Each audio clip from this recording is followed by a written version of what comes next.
Cool. So I'm here with Dennis Dayman. He's a chief privacy officer. I met him during my time in the email industry, but he's certainly got experience beyond that. So Dennis, why don't you give a much better introduction of yourself to kind of set the stage? All this time, you still don't know who I am. No, that's just joking with you. Well, no, thanks, Matt, for having me here. Well, hi, everyone. As Matt said, my name is Dennis Dayman. I am a almost 25-year veteran, actually, in the digital communication space. As Matt said, I've been a chief privacy and security officer for a number of years. Actually starting my career, to be honest, here in Dallas, where I helped start what we now know as AT&T Internet back in the mid-90s. And for those that remember that time period, it was when we didn't have high-speed internet. We had dial-up. And so I got an opportunity to sort of watch the internet grow, if you will, into its form that it's in today. You know, we were still back then using, Usenet news groups, but, over time, things have changed where email became that mainstream media. But did that for a number of years here in Dallas between AT&T and Verizon, and then decided actually to flip over to a different side of the fence in digital communication, and that was the sending side. And that was working with email service providers and technology providers on helping marketers and brands build technologies that would help reach the consumer. And so I had helped with a company called StrongMail, which was sold to Celligent several years later, where we created the first commercial MTA for brands. And then actually was a part of a team that took over a company called Eloqua, in which we spent about 5 or 6-ish years, if you will, developing and coining the term marketing automation, where we took the company public in August of 2012. And then Larry Ellison from Oracle bought that from us in December of that same year. And so I spent about a year or so working with Oracle in development of their marketing cloud as the chief privacy, chief security officer coming out of Eloqua. And then actually joined a company that I had been associated with for a number of years as an advisor, stockholder, if you will, a company called ReturnPath, which had been around for a number of years and a leader in the space, and became their chief privacy and chief security officer for about 5 years, building some programs up on, consumer intelligence and anti-spam, which we sold that company last year, actually.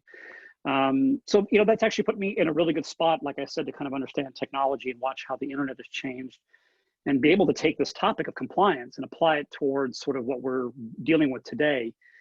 Interestingly enough, as Matt knows, Matt and I have had an opportunity to work together over the last several years in the startup world, where we help mentor and advise startups here in the Dallas-Fort Worth area on things. And, that can be from how to build your company, how to do project management, stuff like that, but also comes into the compliance arena for me, where I help them build in privacy or security by design. And then about 3 years ago as well, I was appointed by the DHS secretary to be on a committee that helps direct and work on problematic issues that DHS has to work on when it comes to privacy. It is a special government employee or an appointed position. So that gives me another opportunity to touch not just on the consumer side where you and I work, Matt, but also on the government side as well. Cool. Thanks so much for setting that background. I think it should be clear to anyone why I asked you to participate in this series about compliance. And my mind first goes to the comment about dial-up, because I would remember we would connect and then somebody would call or it would disconnect. You just hear like the hello, you've got goodbye, right? Yeah. It's like the worst thing, Exactly. and you just waited all that time. Exactly. But cool. So I want to definitely pick your brain about your experience in the compliance space in particular. And I'm not sure the best place to start. Maybe we can start with ReturnPath, because that's the thing that I'm most familiar with in terms of your time there. But could you tell me a little bit about what were the certifications or the specific programs that you were building or managing there? And let's maybe start there. Yeah, so ReturnPath, for some of those who may not know what the company is, it was a 20-year-old company, but its real big strong suit in its product line was a couple of different tools. One of the ones from the email perspective people knew about was email certification. So you'd come in, apply, we would look at all your processes around whether you spam or not spam, are you within the bounds of the law or not, best practices, that sort of stuff. And then if you were, then we would whitelist your IP addresses and any receiver, ISP or mailbox provider receiving email from you if those IPs were on that list, then you would skip some filters or go right to the inbox. Images turned on in some providers and things like that. And then the other product line that was the oldest one as well was a mailbox management system. So you could test your content for spamminess, spam scores. You could see whether it was going to go to the inbox versus the junk box. Get a better idea as a marketer how you could increase those opens and those clicks by getting the right message put together in the right way. Interestingly enough, when I joined the company officially as an employee, the company was looking at creating I'm going to coin it as a marketing intelligence tool, right? Where we and other vetted companies, in our partnerships, within our ecosystem, would build tools. They could be mobile apps, they could be other tools that you could use on your mailbox. And it was things for you to make your life much easier. Like as an example, I'm waiting for a package any moment now from Apple. And I don't know where it's at right now. I just haven't had a chance to look it up on the website. But Apple did send me a tracking number. And what one of these apps would do is it would always monitor my email and yank out tracking numbers and put it into a phone app, and it would let me know what's going on. Those are free apps, right? Those are apps that we allow you to use, things to even help you unsubscribe from all the emails that might be in your inbox if you're just tired of it all. And there is a return on that, right? While you're getting free access to those services, you are signing an agreement that basically allows us to also take a look at not the interpersonal emails between Matt and I, right? But the emails that you may be getting from Amazon, like, hey, you bought this, right? And we would create a somewhat of a profile, not ever really identifying you as an individual, but telling brands that a certain person in a certain area might be buying X, Y, and Z. And that maybe that brand should be doing more advertising around that in that area. Like with it getting colder and it's beginning to rain here a little bit more in Texas, maybe you're buying more galoshes, maybe you're buying coats, right? So maybe the brands want to know that, but we never told them who you are. So it, again, was an intelligence arena. And then there was another anti-spam technology as well that we had built that required a lot of data from individuals as well. And as Matt and I have discussed, and maybe some of you guys have heard before, privacy is the currency to play in the ecosystem that we're in today. Nothing comes for free, right? And at the same time, we all want it for free, right? Everything has been subsidized, right? Whether you use YouTube or you get, free music and whatnot, it's free to some extent. And again, the privacy that you have, the data that you have, depending on how much you give up, then determines what sort of free access do you have to these subsidized free services and whatnot.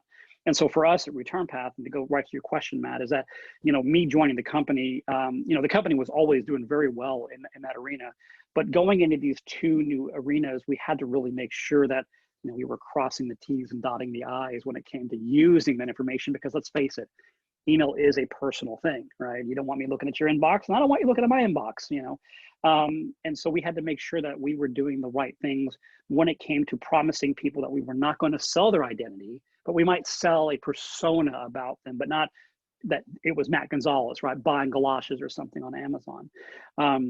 So part of that job was to make sure that we put the right privacy protections in place, but also the security ones too. Yeah, that's perfect. I mean, certainly makes all sense to me and paints a much clearer picture. And I'm sure that context will certainly help people who watch this. So thanks for sharing that.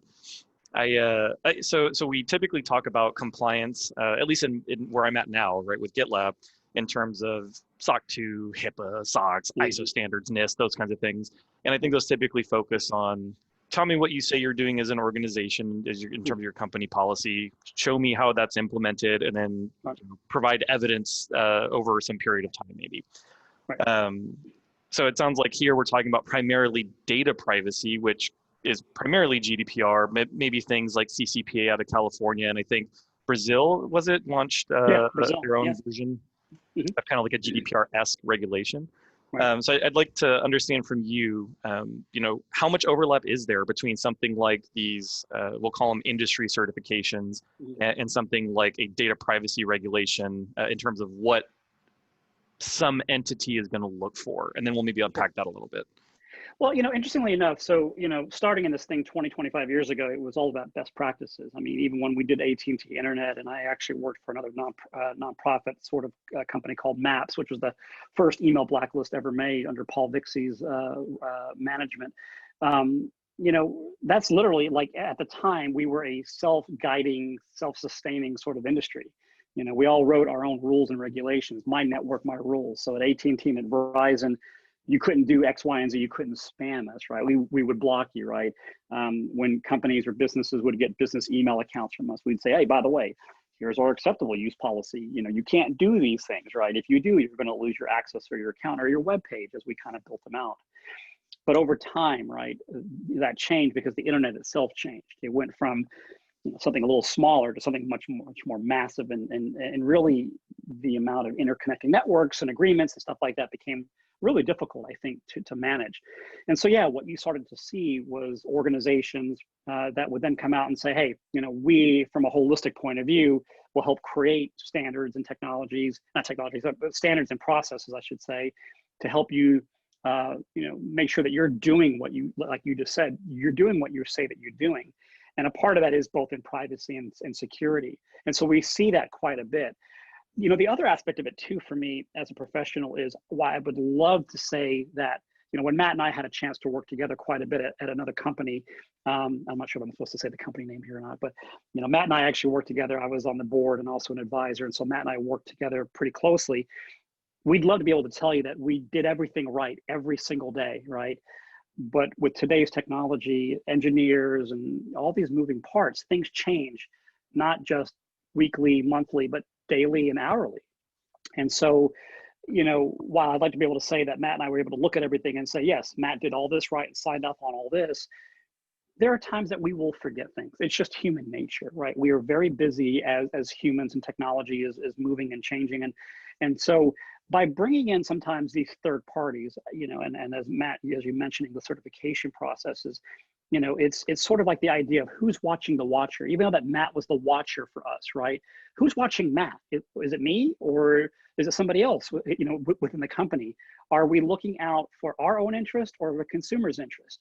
And so by bringing in these third parties, and you talked about SOC 2 audits, 27001, 27018 ISO audits, it is allowing somebody else to come in and test you to make sure that you've done the right things.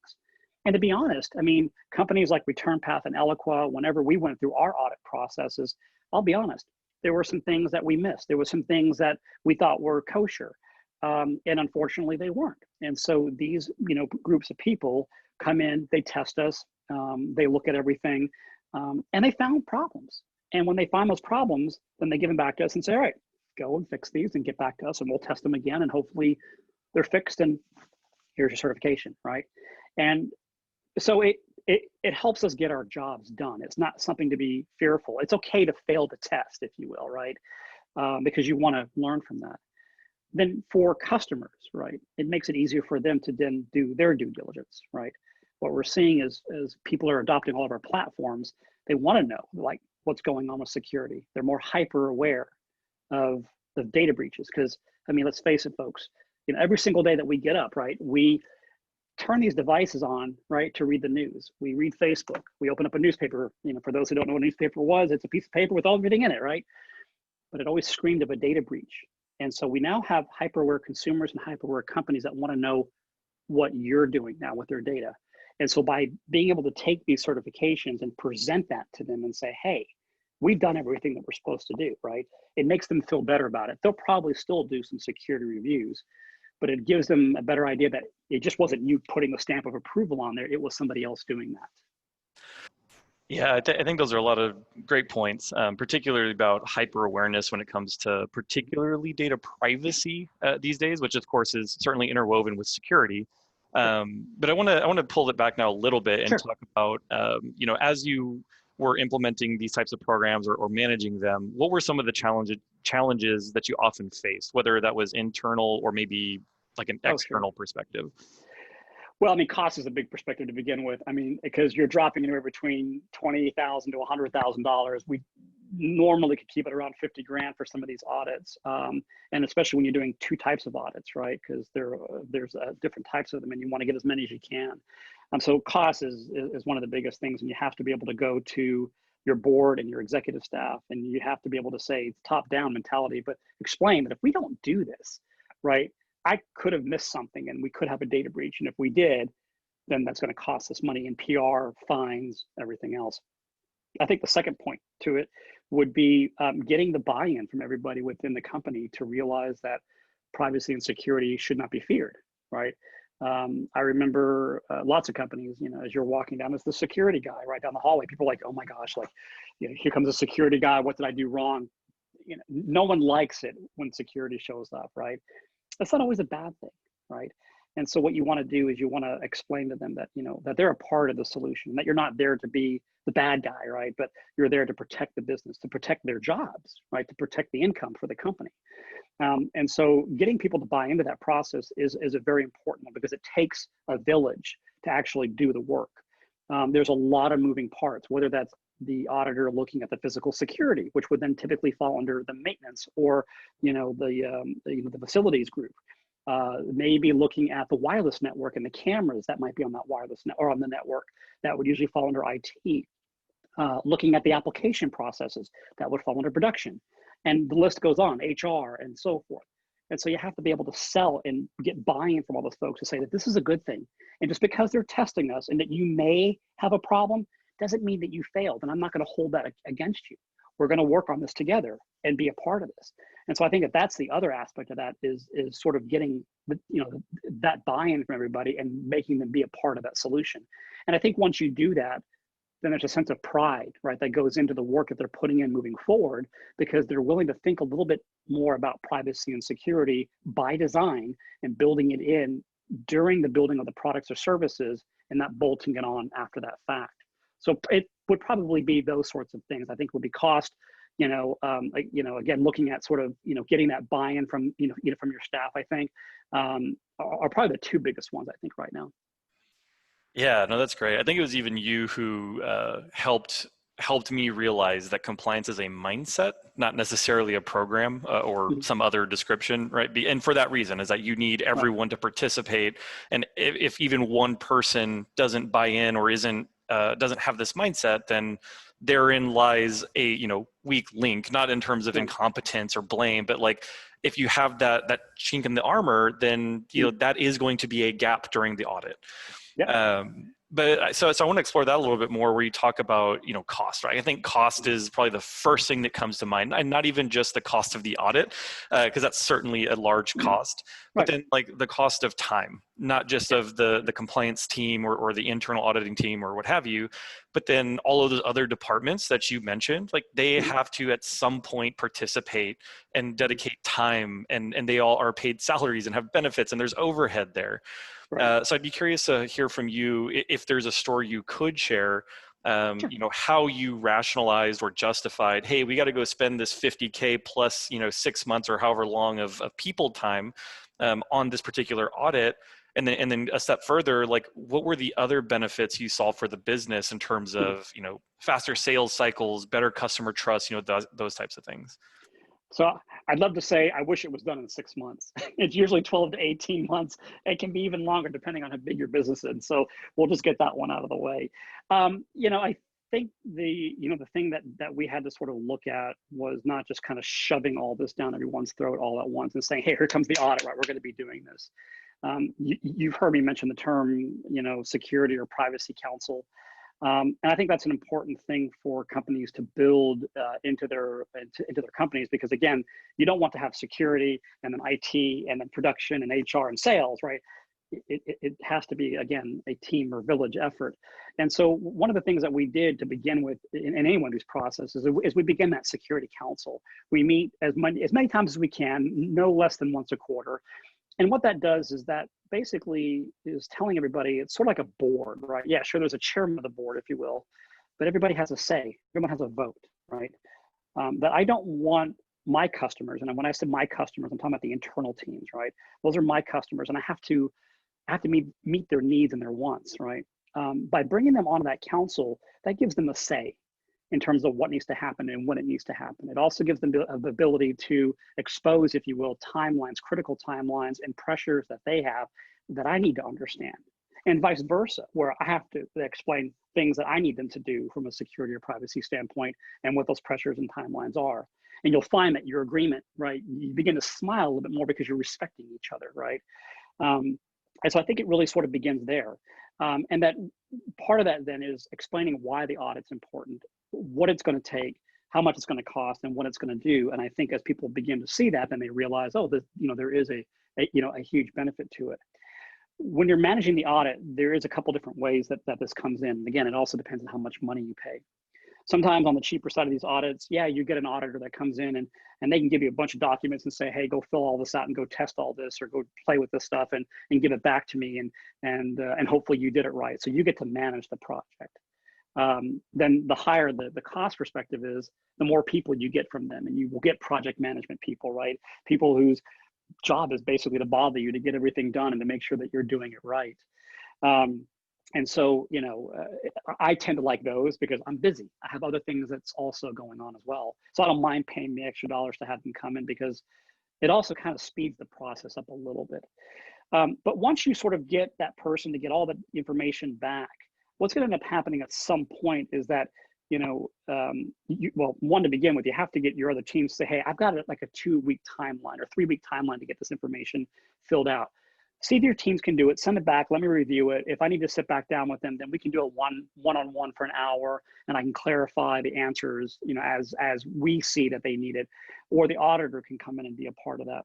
Or what will also happen then is that once the auditor gets all the information where they're ready to come in and actually do a test, they actually will come on site. They should. They'll actually do a physical and electronic pen test as well. They'll test the doors. They'll come in and they'll see if their networks are properly segmented, there's multi-factor authentication or authorization on them. That's one of those things where they come out for a week and spend time on your site. And what you have to do is say, hey, engineering, in about 6 weeks, these guys are coming out. I need to get 1 or 2 team members to be in this meeting with us and spend a couple of hours with us.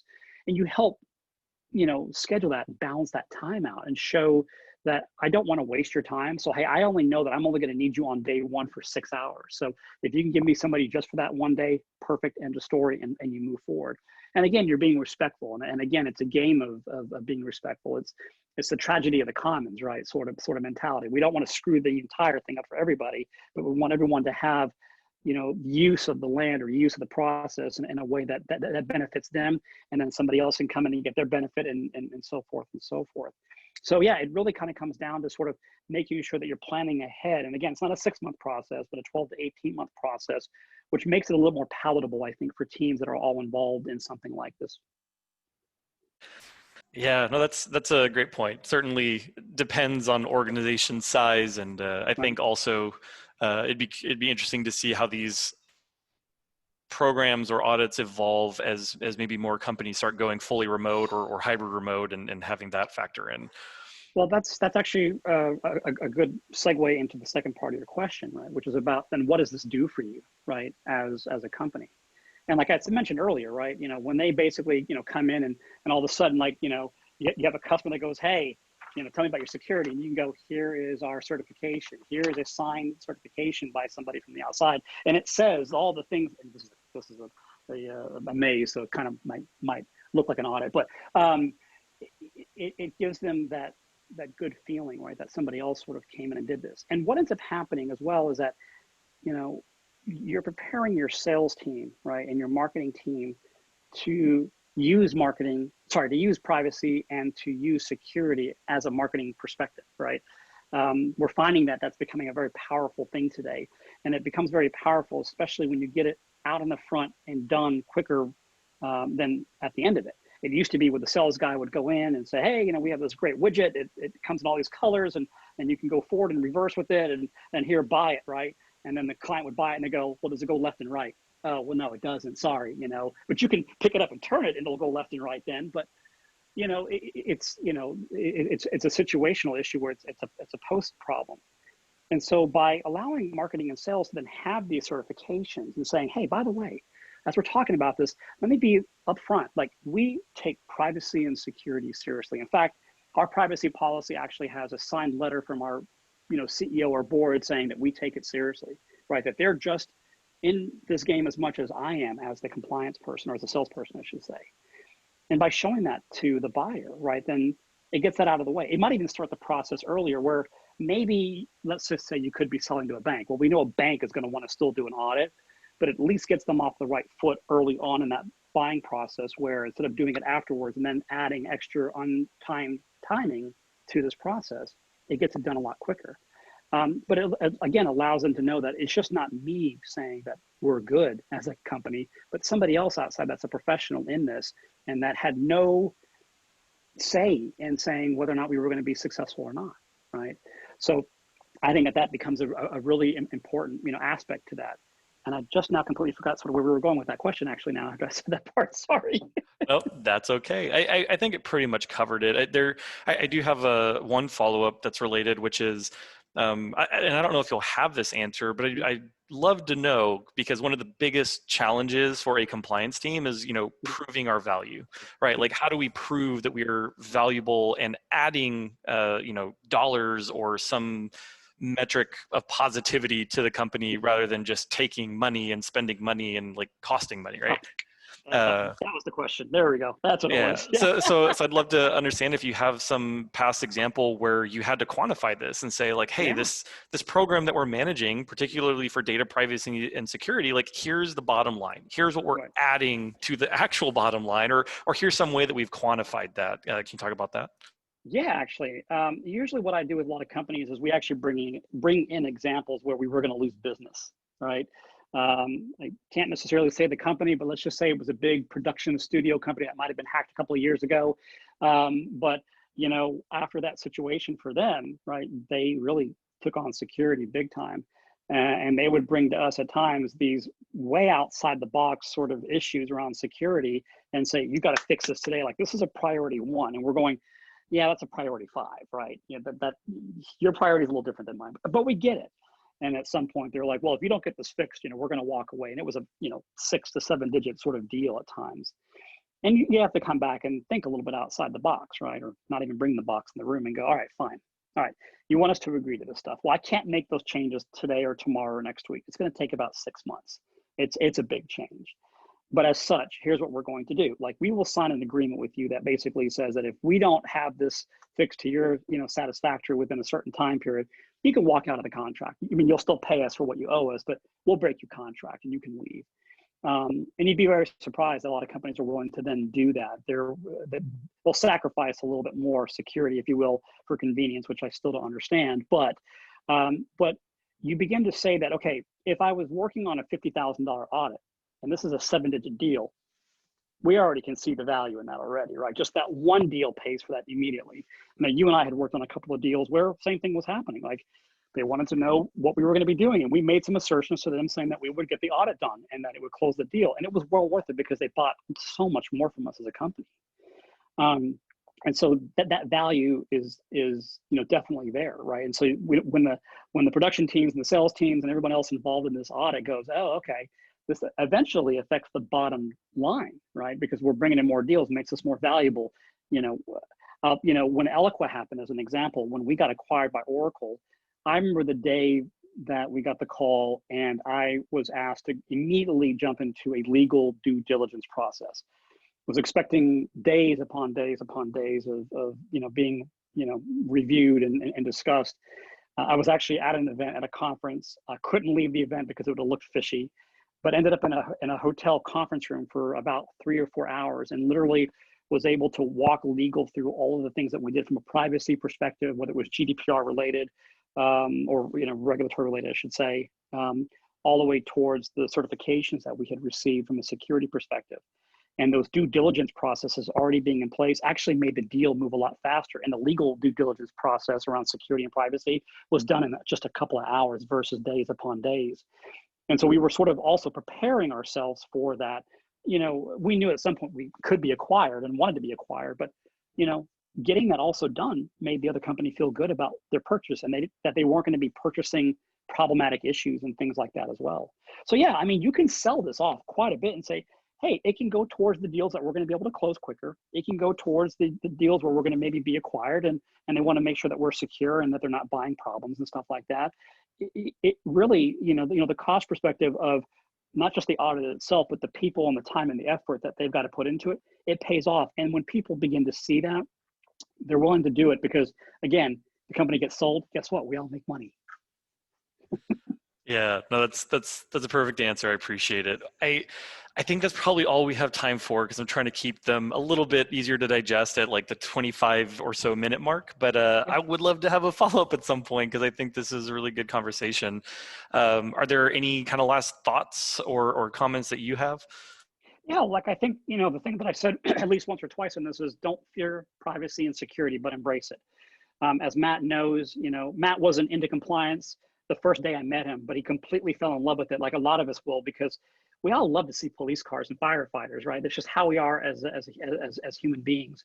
But I would embrace privacy and security, and also understand that it isn't the responsibilities of the Matts or of the Dennises that are out there, or the chief privacy or the chief legal officers. It is everyone's responsibility. We are all data stewards, whether we know it or not. In any part of your job, you are touching PII that has been entrusted to you by the consumers that you're servicing, whether you're in sales, whether you're in marketing, whether you're in HR, whether you're the janitor, right? Everyone at some point is going to be responsible for that PII, because if the janitor doesn't close the front door to the office and someone gets in and steals a computer, you have a data breach. Everybody is responsible for this. So think of yourselves as data stewards, and think of that as you do your own personal life, thinking, I lock my doors at my home and I password my devices. I keep things safe here. Your job is to do the same thing, regardless of what your job title is, how much you're paid, and whether or not you're even a certified compliance person. Don't fear privacy and security, but embrace it and be a data steward. That's perfect. Thanks so much, Dennis. I appreciate your You're time. welcome. Thanks.